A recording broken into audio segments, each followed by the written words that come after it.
काफी देर से बजट को देख पा रहे होंगे, क्या लगता है जो रूपरेखा सरकार ने तैयार की है और इस बार जो ग्रीन बजट का नाम दिया गया है, कारगर लगता है? और सरकार ने इतना तो कह दिया कि हमने जो वादे आपसे किए थे वो पूरे हो गए, आगे की सुगबुगाहट या फिर आगे की जो मंशा भी है वो सरकार ने स्पष्ट की है।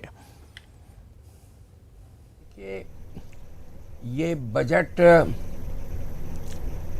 20-21 का बजट ना होकर पिछले 15 साल के कार्यों का लेखा जोखा है। और ऐसा लगता है कि बजट के माध्यम से सरकार जनता को बताना चाहती है कि माननीय लालू प्रसाद यादव जी और राबड़ी जी के शासनकाल जो कि 15 साल का था की तुलना में हमने पिछले 15 साल में सभी क्षेत्रों में प्रगति की है, यह कहना चाहती है। मेरा अपना मानना है, और मैं अर्थशास्त्र का छात्र हूँ, तो विशेष रूप से मानना है कि बजट में फोकस पृष्ठभूमि के रूप में पिछली बातों की चर्चा थोड़ी हो तो उसमें कोई ऐतराज़ मुझे नहीं है, लेकिन फोकस होना चाहिए कि अगले वित्तीय वर्ष में जो कि अप्रैल 20 से शुरू होकर मार्च 21 तक चलेगा, उसमें सरकार किन विषयों पर, किन क्षेत्रों में क्या खर्च करने का प्रस्ताव रखती है और वो पिछले साल की तुलना में वह खर्च कितना अधिक है, कम है या ज्यों का त्यों है। और हमें यह भी अपेक्षा होती है कि अगले वित्तीय वर्ष में 20-21 का जिसका बजट पेश किया गया है कि सरकार इस खर्च के वहन के लिए किन स्रोतों से कितनी आय की व्यवस्था करने जा रही है। नहीं, बिल्कुल नवल जी, हम इस पर बात करेंगे, बिल्कुल बात करेंगे, क्योंकि स्रोत भी बताने होंगे, सोर्स क्या है, सोर्स ऑफ इनकम क्या है, और शराबबंदी के बाद से जो लगातार स्थितियां खासकर राजस्व को लेकर कई सवाल उठते रहे, तो सरकार ने किस तरीके से उसे कंपनसेट किया, किस तरीके से उसकी भरपाई की है, ये जानना बेहद जरूरी है। संजय जी हमारे साथ हैं। संजय जी, क्या लगता है बजट कैसा है? अरे, जो इन्होंने कहा है कि ग्रीन बजट, तो ग्रीन बजट की बात की है इस बार, और कहा है कि चूंकि ये देश में ये पहली बार हम ग्रीन बजट लेकर के आ रहे हैं। ठीक है, इसको मैं एक सकारात्मक संदेश के तौर पर देखता हूं कि जिस तरह से ये पर्यावरण की बात कर रहे हैं, जिस तरह से ऑर्गेनिक फार्मिंग की बात कर रहे हैं, वैज्ञानिक खेती की बात कर रहे हैं, सरकारी कार्यालयों में रेन वाटर हार्वेस्टिंग की बात कर रहे हैं, तो जिस तरह से एक लक्ष्य इन्होंने रखा है कि हम 2.5 करोड़ पौधे लगाएंगे जिससे हम क्लाइमेट को जो है वो चेंज करेंगे या उससे हम बिहार को बेहतर करने में अपनी भूमिका अदा करेंगे, तो मैं मानता हूं कि अगर वास्तव में अगर ये योजनाएं अमली जामा पहनती है तो नजीर तो पेश करेगा बिहार, इसमें कोई दो मत नहीं है। चूंकि ये मूल तौर पर कृषि और कृषि आधारित जो व्यवस्था है, जिसके लिए चाहे वो ग्राउंड वाटर हो, चाहे रेन वाटर हार्वेस्टिंग को कंजर्व कर करके किसानों को खेत तक देने की बात हो, चाहे वो प्लांटेशन कर करके जो बिहार झेलते रहा है लू की चपेट को, जिस तरह से झेलता है बिहार, या जिस तरह से यहाँ पर ये पेपर पर नीतीश कुमार ने इसमें अपनी आशा तो जरूर दिखाई है, प्रयास जरूर दिखाया है, उन्होंने प्लांटेशन जरूर किया, लेकिन एक कई रिपोर्ट्स हमने चलाई हैं जिसमें उसकी मॉनिटरिंग नहीं हो पाई। जो व्यक्ति रखे गए हर आधे किलोमीटर पर या फिर 15 पेड़ के जरिए रखे गए कि इनकी सेवा आप करेंगे, उन तक पानी नहीं पहुंच पाया, और हाईवे पर जो पेड़ लगा दिए गए, जो कहा गया कि ये उसी श्रृंखला का हिस्सा है, वहां तक पानी नहीं पहुंच पाए और वो सारे पेड़ और पौधे झुलस गए। तो ऐसे में सरकार अगर ये कहती है कि हम इतने 1000 पेड़ लगाएंगे, इतने लाख पेड़ लगाएंगे, तो उसका क्या मतलब रह जाता है जब इसकी मॉनिटरिंग नहीं होगी? तो क्या ये सिर्फ पेपर तक ही है?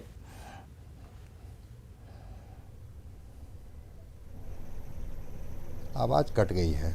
संजय जी, आप हमें सुन पा रहे हैं?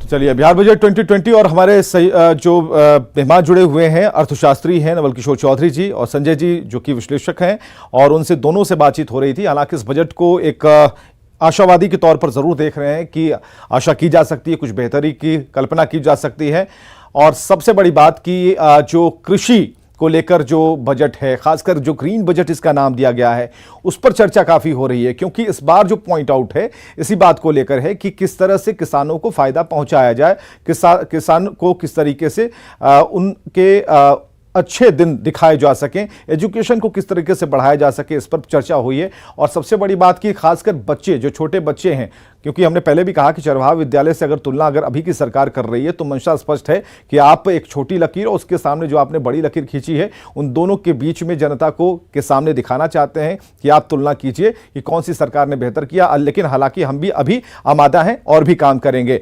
हेल्थ के बारे में बहुत सारी चीज़ें सुशील कुमार मोदी ने कही हैं, उसके लिए बजट के प्रावधानों पर बात की कि किस तरीके से इस सेक्टर को भी बढ़ाया जाएगा, खासकर जो हॉस्पिटल्स हैं, जो सरकारी हॉस्पिटल हैं, उन्हें किस तरह से बेहतर बनाया जाए, हाईटेक बनाया जाए, ताकि गांव के लोग भी बेहतर इलाज करा पाएं। तो बजट का जो प्रारूप है वो तो काफी बड़ा है, व्यापक है, लेकिन देखना यह होगा कि क्या सिर्फ पेपर तक है, पढ़ने लायक है, शेर व शायरी के आव भाव के बीच में सिमटा हुआ एक बजट है। तो ये देखना अभी दिलचस्प होगा, क्योंकि इस पर चर्चाएं होंगी। जो अर्थशास्त्री हैं वो इस पर बात करेंगे। खासकर इंफ्रास्ट्रक्चर की अगर हम बात करें तो कंक्रीट होती राजधानी या फिर पूरा बिहार, ये तो दिखता है, लेकिन क्या इंफ्रास्ट्रक्चर के यही एक आयाम है कि हम ज़्यादा से ज़्यादा सीमेंट उन ज़मीनों पर छिड़कें जहां पर विकास के नए पैमाने को सामने रखा जा सकता है, या फिर इसके अलावा कुछ और चीज़ें हो सकती है, और क्या इंफ्रास्ट्रक्चर हो सकता है? तो इससे जुड़े हुए जितने भी पहलू हैं उन सभी पर बातचीत होनी है। हमारे साथ संजय जी जुड़ चुके हैं। संजय जी, हम सभी सेक्टर्स को अलग अलग डिवाइड कर भी बात कर रहे हैं, या फिर वो एजुकेशन सेक्टर हो या फिर स्वास्थ्य के सेक्टर में जो काम करना हो, किस तरीके से सरकार ने एक एक सेक्टर को चुना है, और जो अभी आज इन्होंने सदन तक रखा है पेपर वर्क के तौर पर, क्या ये जमीन पर उतरेगा? कितने साल लग जाएंगे? सरकार की मंशा तो स्पष्ट है, वो जरूर कह रहे हैं कि विकास करना है, हमें आगे बढ़ना है, लेकिन जो आंकड़े, जितने बड़े मापदंड उन्होंने खींच रखे हैं, वहां तक पहुंचना कितना आसान है इस बजट के जरिए? नहीं, पहले हम जरा स्वास्थ्य पर बात करें। जी बोलिए।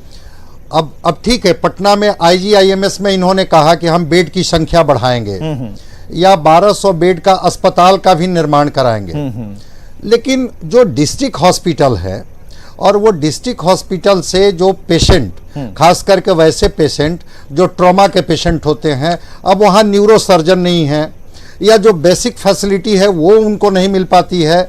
और एक बिहार का ही आंकड़ा है कि 77 से 80% जो एक्सीडेंट होता है वो छोटी छोटी चीज़ों के, CT स्कैन मशीन वहाँ उपलब्ध नहीं है, न्यूरोसर्जन वहाँ उपलब्ध नहीं है, उनकी वजह से उनका डेथ हो जाता है। तो इस पर कोई स्पष्टता से इन्होंने बात नहीं की। ठीक है, 15.1% ठीक है, विकास दर है, अच्छी बात है, बिहार के लिए गौरव की बात है, लेकिन पोषण दर कितना है? तो पोषण दर को कैसे ये इंप्रूव कराएंगे? अभी हम बिहार ने झेला है, जब एक्यूट इंसेफेलाइटिस सिंड्रोम से जब मुजफ्फरपुर में बच्चे का डेथ हो रहा था, तो उसमें एक जो आया कंक्रीट स्टेटमेंट कि मैक्सिमम बच्चे वैसे थे जो कुपोषित थे। बिल्कुल। तो माल नरिष्ठ बच्चे जिनका इम्यून सिस्टम काफी वीक रहा है, वो बच्चे जल्दी से प्रोन होते हैं इस तरह के वायरल डिजीजेस का या बैक्टीरियल डिजीजेस का। तो इस पर कोई चीजें अभी तक स्पष्टता से इन्होंने नहीं कहा कि हम जो जिले के स्वास्थ्य व्यवस्था है उसको भी हम बेहतर करेंगे, और जहां सुपर स्पेशलिटी की बात होगी वो सुपर स्पेशलिटी में हम और बेहतर करके दिखाएंगे। शिक्षा की जहां तक बात है, तो शिक्षा में इन्होंने जो कहा, एक अच्छी बात है कि इस बार का जो लक्ष्य रखा गया 35,000 करोड़, निश्चित रूप से इनका शिक्षा का बजट बढ़ा है, लेकिन इसको बाइफरकेट करके नहीं किया कि हायर एजुकेशन पर कितना करेंगे, या जो मिडिल क्लास के लिए या माध्यमिक स्कूलों के लिए या लोअर प्राइमरी के लिए वो कितना करेंगे, टेक्निकल इंस्टीट्यूशन के लिए कितना करेंगे।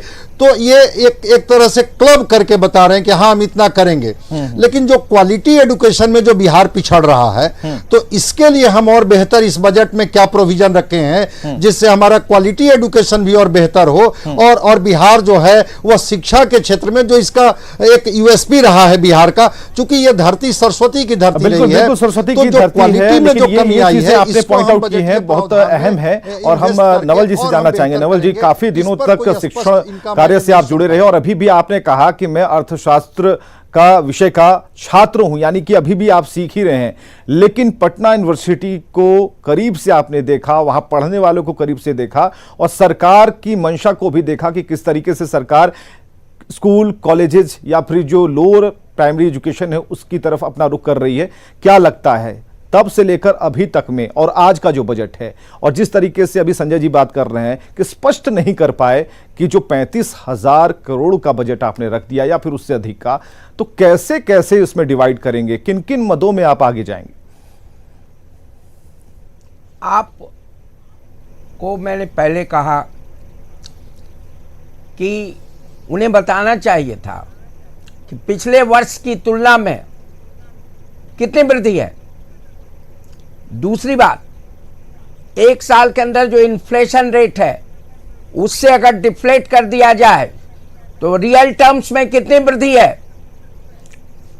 जहां तक सवाल शिक्षा की क्वालिटी का सवाल है, आपको मालूम होगा पिछले कई दिनों से नियोजित शिक्षक स्ट्राइक पर हैं और जो नियोजित नहीं भी हैं, माध्यमिक और +2 के शिक्षक स्ट्राइक पर जा रहे हैं।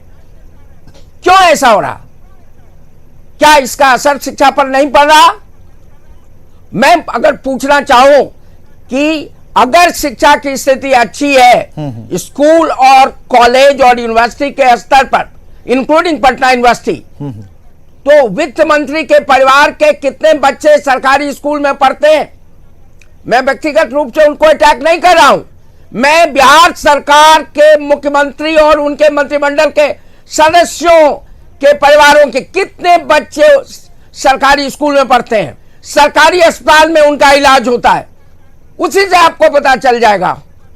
जहां तक पटना यूनिवर्सिटी का सवाल है, इस स्थिति में सुधार के लक्षण नहीं दिखते। यह सही है कि जूनियर लेवल पर कुछ शिक्षकों की नियुक्ति हुई है, लेकिन आपको विश्वास नहीं होगा, विभाग का विभाग है जहां शिक्षक नहीं है। कई विभाग में 1 शिक्षक है, 2 शिक्षक हैं, पीजी डिपार्टमेंट 1-2 शिक्षक के द्वारा चल रहा है।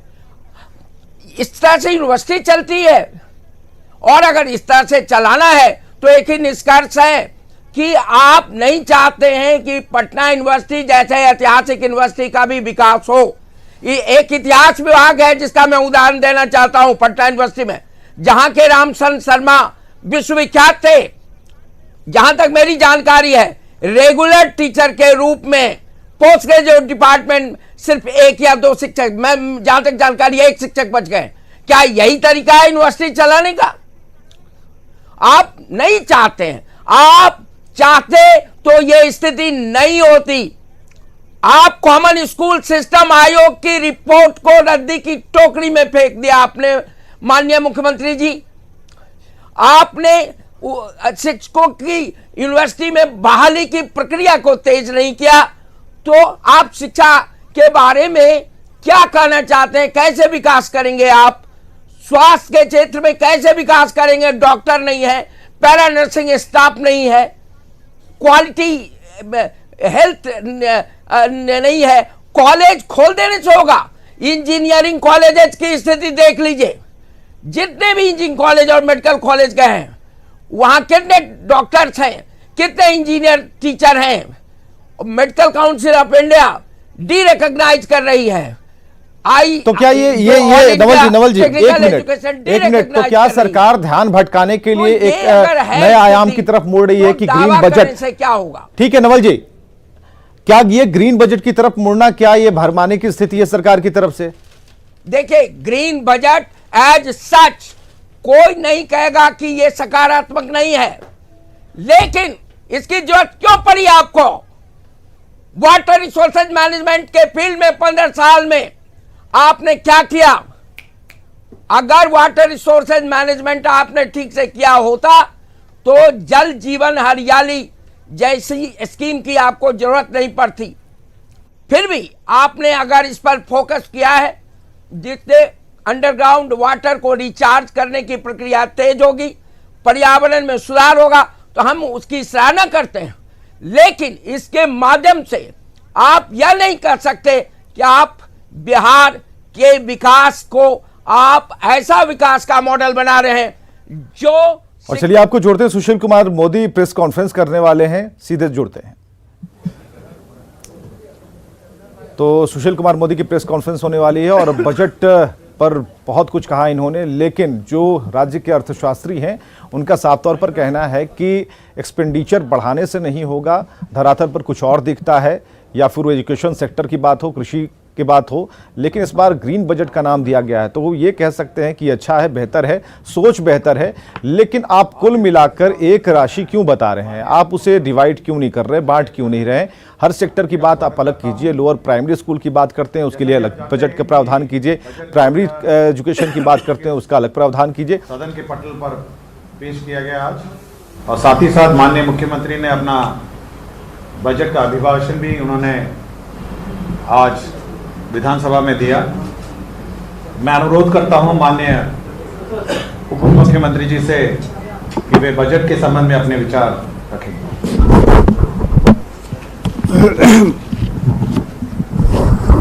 मित्रों, ये जो बजट भाषण की किताब है,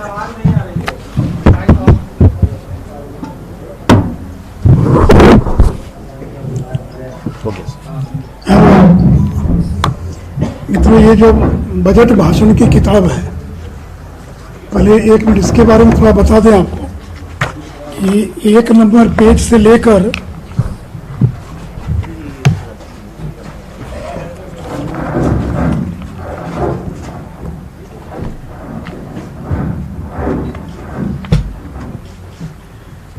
पेज नंबर 1 से लेकर, और आप अगर देखेंगे तो पेज नंबर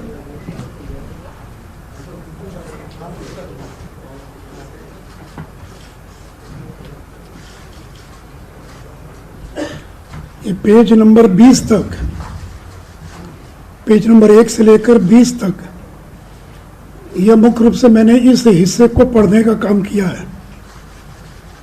और पेज नंबर 21 से लेकर 97 तक अलग अलग डिपार्टमेंट वाइज जो कार्यक्रम है, जो घोषणाएं हैं, उसका उल्लेख किया गया है। पेज नंबर 98 जो है वो महत्वपूर्ण स्कीम, जो महत्वपूर्ण योजनाएं हैं, उसमें बजट का क्या आवंटन है, ये इसके अंदर जिक्र किया गया है। हम लोगों ने एक जगह उसको कर दिया, तो पेज नंबर 98, 99, 100, 101। उसके बाद पेज नंबर 102, ये इकोनॉमिक ट्रेंड इन बिहार।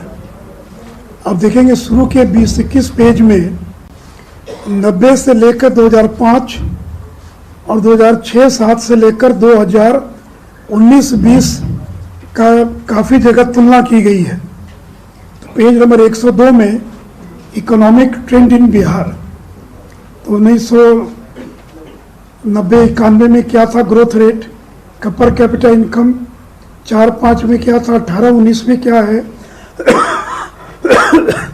और जो एनुअल ग्रोथ रेट है उसको उसके अंदर जिक्र किया गया है। पेज नंबर 103 जो है, ये किस विभाग में और कितना बजट का प्रावधान किया गया है, ये पेज नंबर 103